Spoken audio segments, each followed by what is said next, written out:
Dance చూసాం, కానీ అందులో అమ్మాయిని కూడా చూసాం. మీరు అమ్మాయి చూసే విషయం నాకు తెలిసిన మాస్టర్, మీరు మరీ అది గొప్పగా చెప్పుకోలేదు. మేము అన్ని చూసేసాం.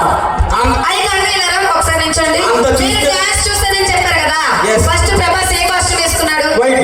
దాని తర్వాత ఏ కాస్ట్యూమ్ వేసాడు? మార్కెట్ వచ్చింది చెప్పండి. ఏంటది ఏంటది? ఆ కాస్ట్యూమ్ ఏంటి? కాస్ట్యూమ్ గురించి మాకేం తెలుస్తుంది అబ్బా, మీకు తెలుస్తుంది కాస్ట్యూమ్ మరి డాన్స్ కాస్ట్యూమ్ చూడలేదు, డాన్స్ చూడలేదు, కాంపిటీ చూడలేదు, కానీ తెల్ల బట్టలు వేసుకుని వచ్చిన అమ్మాయిని చూసాను. నువ్వు నీ టాపిస్ట్ రేపిస్ట్ అమ్మాయి ఇప్పుడు బాగా టాపిస్ట్ రేపిస్ట్ బాబు బాబు ఇష్ట అయిపోయింది.